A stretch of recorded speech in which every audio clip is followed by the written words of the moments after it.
Hello and welcome to episode 39 of Wikishuffle. I'm Jack. I'm joined as ever by Chris. Hello. And Phil. Hello. Phil, would you like to explain what this podcast is for our new listeners? On Wikishuffle. If there is any, which there might not be. There will be. Okay, go on. So no one's listening. I'm not doing it. That's the whole point. That's not the point. The point is to enjoy it. I can't enjoy it unless I'm being enjoyed by others.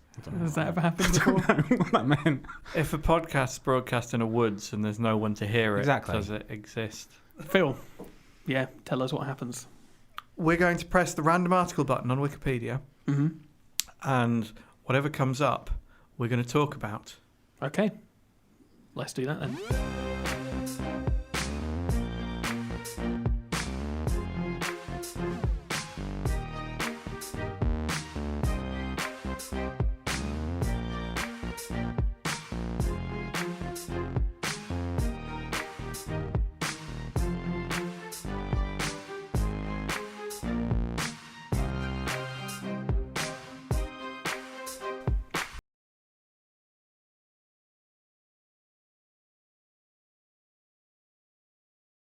Surprise.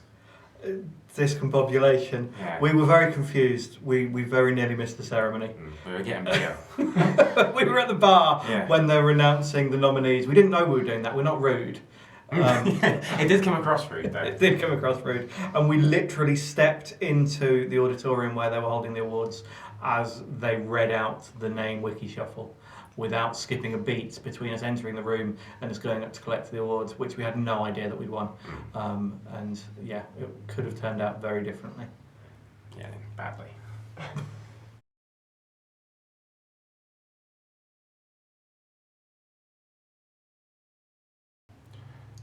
From the podcast award organisers, they did a nominations a nomination section first, where the audience nominated people to win, and then it got whittled down, and then they told us that we were in the final selection.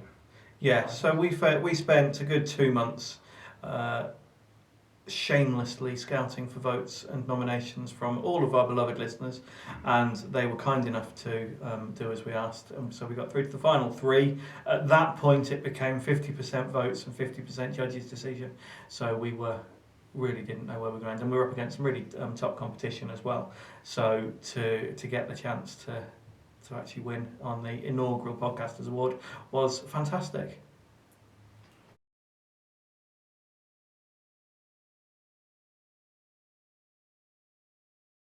Just smugness. Yeah, our egos have just grown, and they were pretty disproportionate to begin with. They have to be to get into podcasting in the first place, especially with as harebrained an idea as we have. So to then pile an award on top of that, we're insufferable. We were pretty insufferable to begin with, but now it's embarrassing, really. If anything, I'm embarrassed to be around us. Nobody listens anymore. They've all had more than enough of listening to us harp on about this best comedy. I mean, even though we are official comedians now. Yes, official.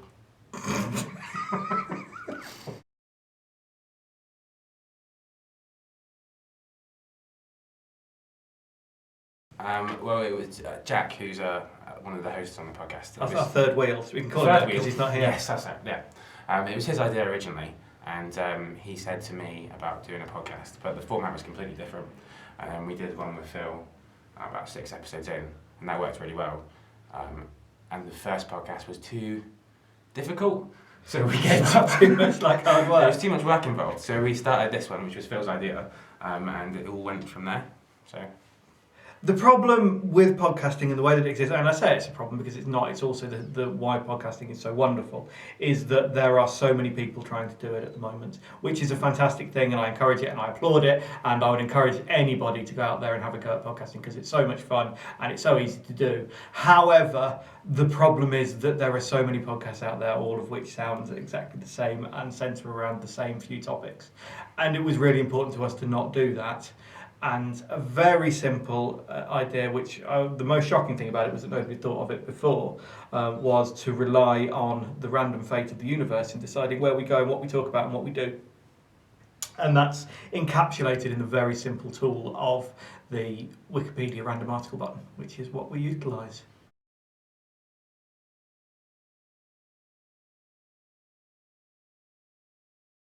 Turn up.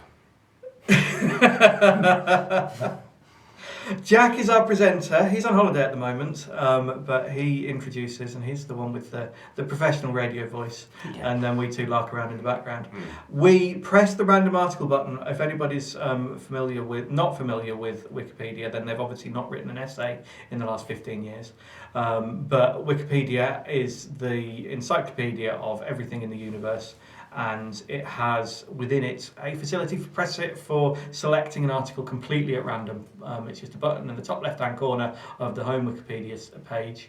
We press that, and it determines what the content of our show is going to be. So we then read out the article, or choice excerpts from the article at least, have a chat about what's being taught to us and to the listeners, take a... Perspective.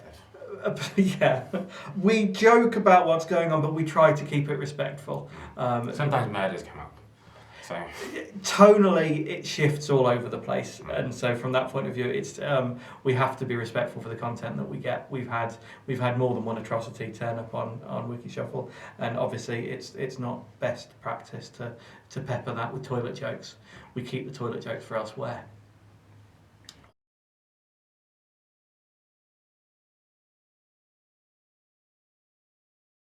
We are 40 episodes deep. I'm going to answer that question again. We are, on Tuesday, we will be releasing our 40th episode, which means that we're not far off a year old, which seems crazy because it's been an absolute whirlwind. it's been almost about a year. Yeah, it's been about a Yeah. year. That we've managed to pick up so much success and so many really loyal followers so quickly, and especially the award in such a short space of time is brilliant. But we've got a lot of episodes still ahead of us. Wikipedia are adding articles much more quickly than we can cover them, which is good because we'd hate to run out of material, because then we just have to hang up our hats. We have to win more awards. We have to win some more awards, yeah. Oscars, we're coming for you. It's only a matter of time before the Oscars have a best podcast category.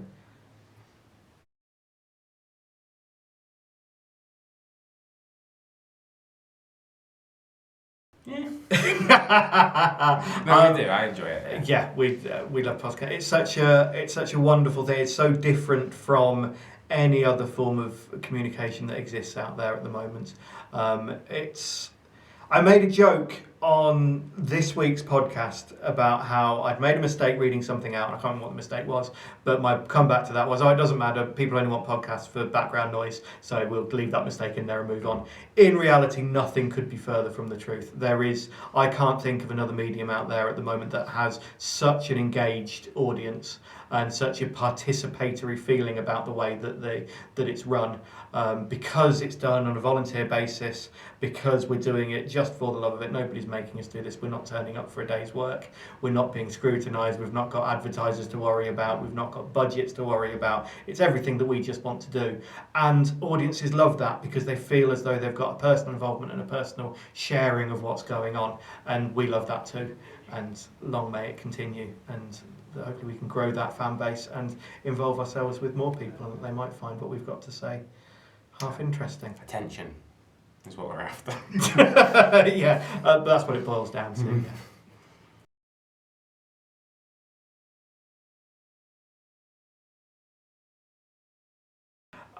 Thank you for calling it a studio. That's yeah, the studio is a relatively new addition. We started off in Jack's bedroom, Yes. which is where we recorded the first 20 episodes, thereabouts. So about half of our life we spent just in the bedroom. Then we set up this dedicated studio here, and it has been done very much on a budget. And that's the great thing about podcasting, is that it is so accessible. We've spent on equipment probably no more than £100, and about the same again on furniture and kitting the room out. So it's not been any more expensive than any other kind of hobby, but we get to release a podcast every week to a growing fan base, which is great.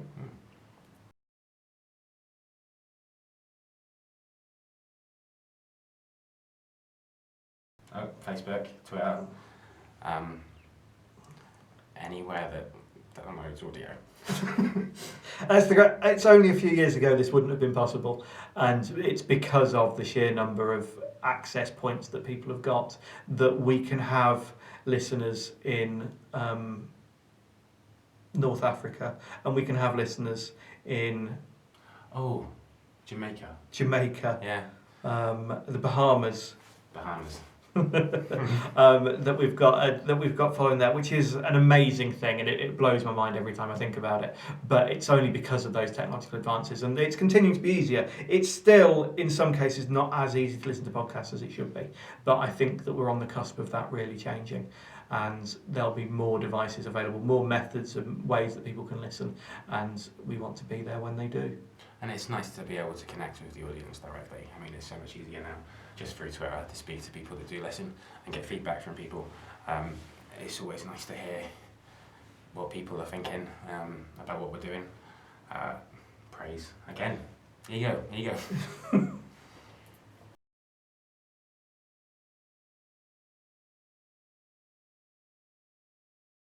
We've got shared management of our Twitter feed. That's our number one method that we use for communicating with people. We're also on Facebook, and coming soon will be Tumblr and Instagram and all of the things. And as well, we're making a big push to try and get people to contact us via the post as well. Yeah. to less success, it seems that is becoming a dying art, which is sad.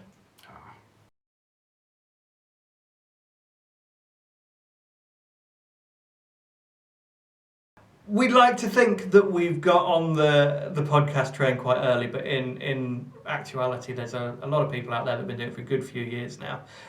Great podcasts like Answer Me This, and a lot of American. Generally speaking, I find that the Americans have got a slightly more serious take on podcasting.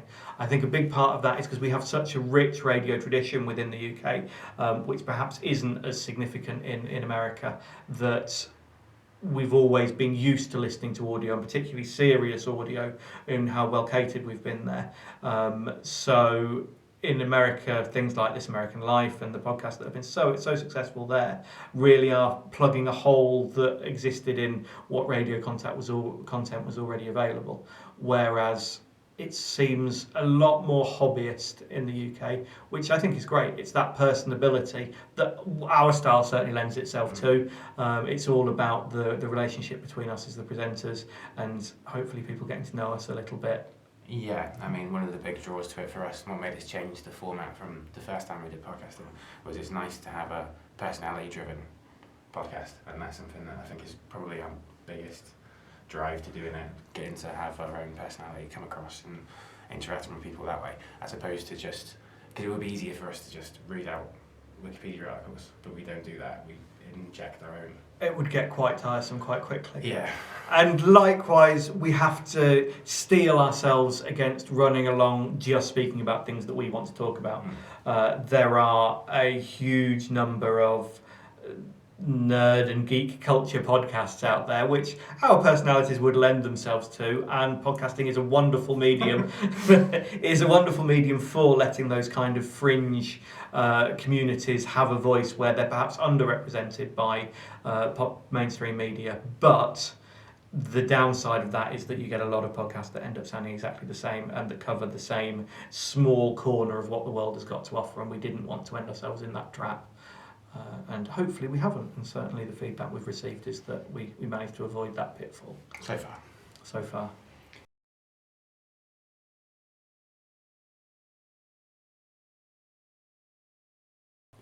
Age. I bring age and wisdom. Yeah. A recurring joke of the podcast is the fact that I've got 10 years on these two idiots. 10,000. I like to try and do it from more of a listener's perspective, because some of the things we talk about can get quite in-depth, and I'm definitely not an expert on everything, and I like to ask the questions that maybe some people would be thinking when they're listening, to take their perspective. Jack being the host, he's very much takes charge, and then you just... I like to pretend I do know everything about everything. That's my role. And with the power of editing, I can come across that way. Editing is a wonderful thing.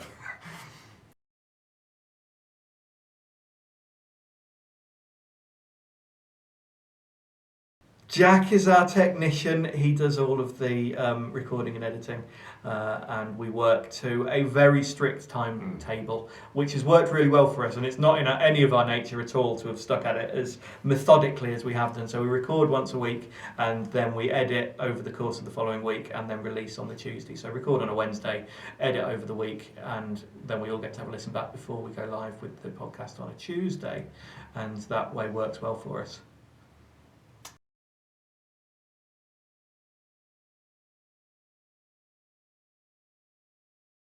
Primarily on Twitter, I would say, because it's instant.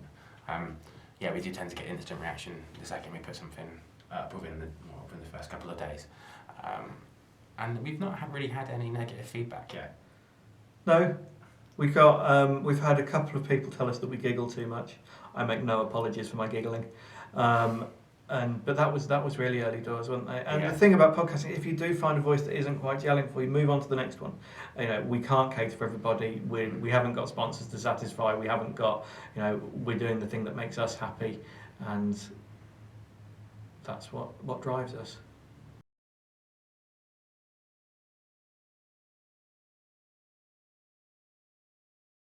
If that was our motivation, it would change the style of the show a lot, and we don't want to do that. So certainly, it's you can't look at podcasting as anything other than a hobby, and it's a hobby that we enjoy doing, and it's a hobby that hopefully other people get entertainment and fun out of as well. We're certainly not looking for anything beyond that. But I'm not saying no to free stuff. Oh yeah, by all means send us free stuff. Did that not come across in what I was saying?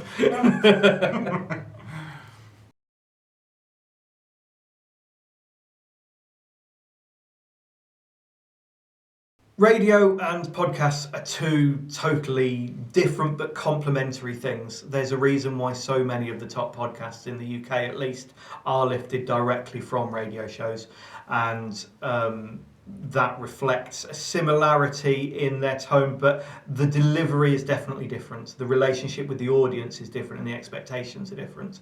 So I don't think one's going to replace the other. I think there's room for both, and yeah, they can work together.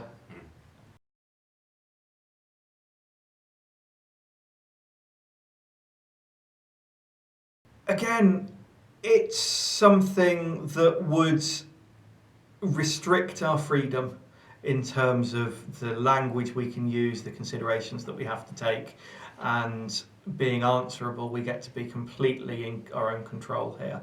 It might be fun to turn it into something else, but that's not the reason why we're doing it. It would have to be on our terms as well. I think that's probably the biggest thing. Yeah. It wouldn't be something that we would do. Because it's not a money-driven thing. It's not a financial drive for us. We just enjoy doing it, and it's nice that people enjoy listening to it. So we'll keep doing it. Yeah, and just technical considerations, things like the fact that we don't have to worry about the fact that our shows aren't a set length. So editing becomes so much easier because shows can be anything from half an hour to well over an hour, and we can fit the format to that. It would be harder work if we had to fill exactly half an hour and edit to exactly that point. We'd struggle a bit with that, and there'd all be considerations in terms of the professionalism and the editing that would take some of the fun away.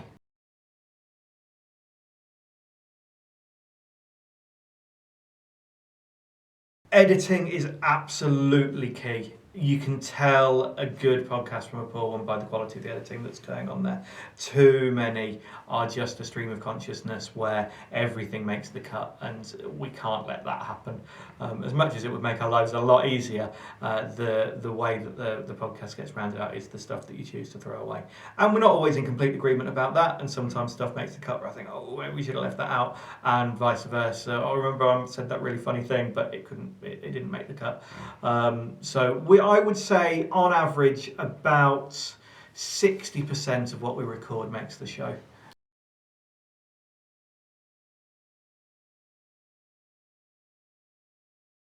When we initially started, we would record for like 4 or 5 hours at a time, and you would start to see it gradually get more tired, and we reach a point where it's like we can't do anymore. I think now we've sort of got to the point where we can record 2 hours worth of stuff, and the majority of that's useful, and then we have to go, this is it, we're done for today because we're not going to get anything else. Yeah. It's weird how that hurdle comes up and you just hit a wall and nothing you can say. I have a newfound respect for performers and presenters and entertainers that keep going for long periods of time, because keeping it on is a real hurdle that I hadn't expected to It's see. very sudden as well. Yeah. Mm.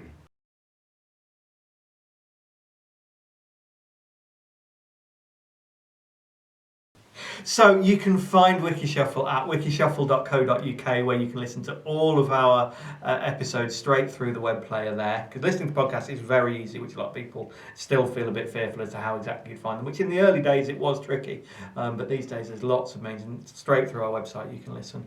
You can also find us on Twitter at WikishufflePod, and you can find us on iTunes or on Acast, which is the hosting site.